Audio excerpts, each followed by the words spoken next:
ሰላም እንዴት ናችሁ ውድ ቤተሰቦች? እኔ ያለው እግዚአብሔር ይመስገን። እንግዲህ ዛሬም ተገናኝተናል። የአማርኛ ፊደሎችን በእንግሊዘኛ የማየት አይ ቲንክ ዛሬ 7ኛ ቀናችን ወይም 6ኛ ኦር 7ኛ ቀናችን ይመስለኛል። ቻሌንጃችን ነው። እንግዲህ ዛሬ ፈና ፈን ነው። 2 ፊደሎችን ብቻ ነው የምናይ። የቀሩ እነዚህ ናቸው። ትናንትና እንግዲህ ከእስከ ጸ ያሉ የአማርኛ ፊደሎችን በምን አይተናል? በእንግሊዘኛ አይተናል ማለት ነው። እንዴት ማወቅ ወይም እንዴት ማንበብ እንደምንችል ተማምረናል። ዛሬ ደግሞ የቀሩን የመጨረሻ የአማርኛ ፊደሎች ፈና ናቸው፣ የመጨረሻዎቹ ማለት ነው። እነዚህን እንጨርሳለን፣ እናያለን። እነዚህ ቀላል ናቸው። ያው ብዙ ደቂቃ አይፈጅብንም። በትንሽ ደቂቃ ውስጥ የምንጨርስ ይሆናል። እንግዲህ ከዚህ በፊት ያሉትን ከትናንትናም ከትናንት በፊትም የተማማርናቸውን አይ ቲንክ በደንብ እንዳነበባችሁ በደንብ አቀላጥፋችሁ ማንበብ ወይም መጻፍ እንደቻላችሁ እተማመንባችኋለሁ በእርግጠኝነት። ዛሬ እንግዲህ ቢቀራችሁ ፈና ፈ ነው። እነሱን ደግሞ እናያለን ማለት ነው። የመጨረሻዎቹን በጣም አሪፍ አብራችሁ ቆዩ። እንዲሁ ሁሌም እንደምላችሁ በውስጥ መስመር መማማር የምትፈልጉ ካላችሁ ያው ከስር የምናስቀምጠው ስልክ ስላለ በሱ መደወል ትችላላችሁ። በኢሞ፣ በቴሌግራም፣ በዋትስአፕ በፈለጋችሁት መደወል ትችላላችሁ። እሺ አሁን ወደ ትምህርታችን መሄድ እንችላለን። የመጀመሪያ የምናያት ፈን ነው ማለት ነው። እንግዲህ መጀመሪያ የአማርኛ እንትኑን እንይና ከፈጀምረን ፈ፣ ፉ፣ ፊ፣ ፋ፣ ፌ፣ ፍ፣ ፎ፣ ፏ። በጣም አሪፍ። እንግዲህ የፈን ቤተሰብ በአማርኛ ቆጥረናል። ቀጥለን ወደ እንግሊዘኛ አጻጻፉ እንሄዳለን ማለት ነው። የመጀመሪያው ፈ ለማለት ኤፍ ኢ ይሆናል ማለት ነው።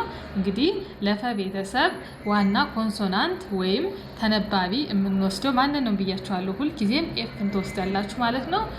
ሁሌም ፈ ለምሳሌ ፈ የመጀመሪያ ፊደል ነው አይደል? ስታዩ ለምሳሌ ፈን በእንግሊዘኛ መጽሐፍ ጻፉ ብላችሁ ምንድን ነው ፈ በመጀመሪያ የፈ ቤተሰብ ነው። የፈ ቤተሰብ ከሆነ መጀመሪያ የምትጽፉት ኮንሶናንት ወይም ተነባቢ ኤፍን ነው። ከዛ ቀጥሎ ራሳችሁ ምን ብላችሁ ጠይቁ ብያችኋለሁ። ይሄ ፊደል የመጀመሪያ ነው፣ ሁለተኛ ነው፣ ሶስተኛ ፊደል ነው የሚለውን ማየት። ከዛ የመጀመሪያ ፊደል ስለሆነ አናባቢ ኢን ታስገባላችሁ። ስለዚህ ኤፍ ይሆናል ማለት ነው። በጣም ጥሩ።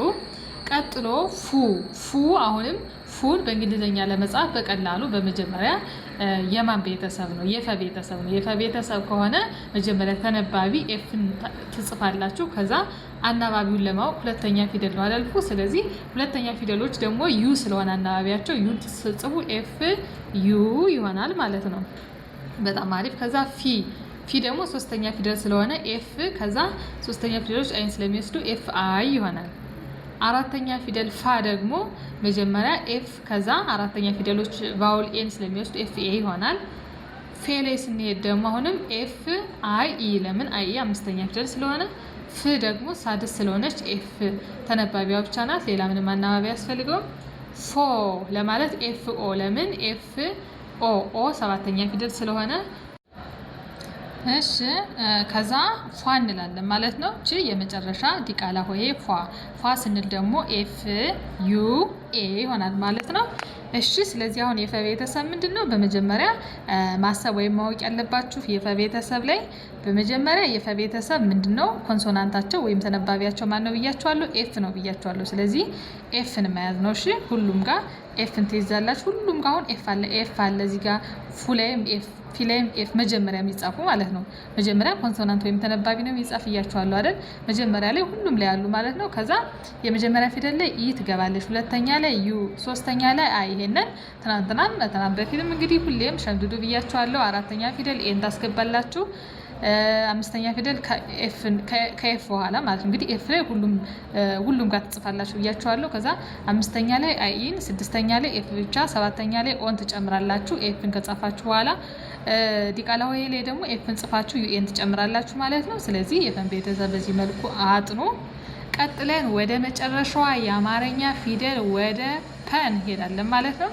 መጀመሪያ በአማርኛ እንቁጠር። ፐ፣ ፑ፣ ፒ፣ ፓ፣ ፔ፣ ፕ፣ ፖ፣ ፖ። በጣም ጥሩ። ቀጥለን ወደ እንግሊዝኛው እንሄዳለን። ፐ ለማለት ፒ ኢ ይሆናል ማለት ነው። ሁለተኛው ፑ ለማለት ፒ ዩ፣ ፒ ለማለት ፒ አይ ብለን እንጽፋለን። ፓ ለማለት ፒ ኤ ይሆናል። ፔ ለማለት ደግሞ ፒ አይ ኢ ፕ ለማለት ፒ ብቻ ትሆናለች። ፖ ለማለት ደግሞ ፒ ኦ ይሆናል። ፓ ለማለት ፒዩኤ ይሆናል ማለት ነው። እንግዲህ ምን ማለት ነው? እዚህ ጋር የፐ ቤተሰብ ላይ ሁሉም ጋር ፒን ታስገባላችሁ። ለምን? ለፐ ቤተሰብ ኮንሶናንት ወይም ዋና ተነባቢ ፒ ስለሆነች ሁሉም ጋር ፒ አለ አይደለ? እዚህ ጋር ፒ አለ፣ እዚህ ጋር ፒ አለ፣ ፓ ላይ ፒ አለ፣ ፒ ላይ ሁሉም ፊደሎች ላይ ፒን መጀመሪያ ፒን ትጽፋላችሁ። ለምን? ኮንሶናንት ስለሆነ። ኮንሶናንቶች እንግዲህ መጀመሪያ ላይ ነው የሚቀመጡ ብያችኋለሁ። ስለዚህ በዛ መሰረት ፒን መጀመሪያ ትጽፋላችሁ ሁሉም ጋር። ከዛም በኋላ የመጀመሪያ ፊደል ከሆነ ኢን ታስገባላችሁ ልክ እንደ ፐ ቤተሰብ። ሁለተኛ ከሆነ ዩ፣ ያው እዚህ ጋር ዩ አስገብተናል። ሁለተኛ እዚህ ጋር ዩ፣ ሶስተኛ ፊደል አይ፣ አራተኛ ፊደል እያልን እንቀጥላለን ማለት ነው። አሁን እዚህ ጋር ምንድነው የፐ ቤተሰብ አሁን እዚህ ጋር መጀመሪያ ኮንሶናንት የሚጻፍ ብያችኋለሁ አይደል? ስለዚህ ኤፍ ሁሉም ኤፍ ነው። ከዛ የፐ ቤተሰብ ደግሞ ዋናው ተነባቢ ሁሉም ፒ ነው። ከዛ ምናቸው ነው ይሄ አናባቢያቸው ወይም ባውላቸው ደግሞ የአንደኛ ፊደል ከሆነ ከዚህ ጋም ኢ፣ ከዚህ ጋም ኢ፣ ከዚህ ጋም ዩ፣ ከዚህ ጋም ዩ እያለ ይቀጥላል ማለት ነው። ከዚህ ጋም አይ፣ እዚህ ጋም አይ ይመሳሰላሉ።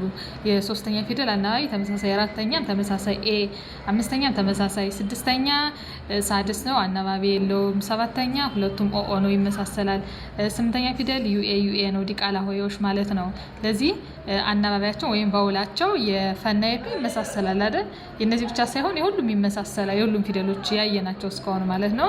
ሚላይ ኮንሶናንታቸው ነው። በእርግጥ ኮንሶናንት ሆኖ የሚመሳሰሉም አሉ። ተመሳሳይ አንዳንድ ፊደሎች አሉ። ግን በብዛት በዚህ መልኩ መያዝ ትችላላችሁ ማለት ነው። እሺ እንግዲህ ውድ ቤተሰቦች ይሄን ይመስላል ማለት ነው። እነዚህን ልክ እንደ ሁልጊዜው ደብተር ላይ እነዚህ በጣም ትንሽ ናቸው። ፈና በሁለት ፊደሎች ናቸው። አሁኑኑ ደብተር ላይ ጽፋችሁ በደንብ ተለማመዱ፣ አንብቡ።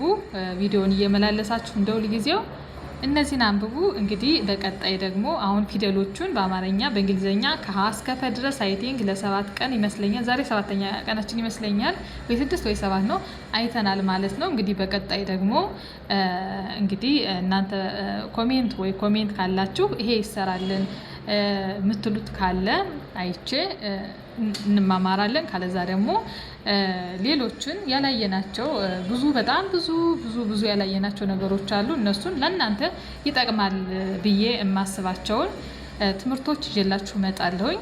ሰላም ሁኑልኝ በያላችሁበት።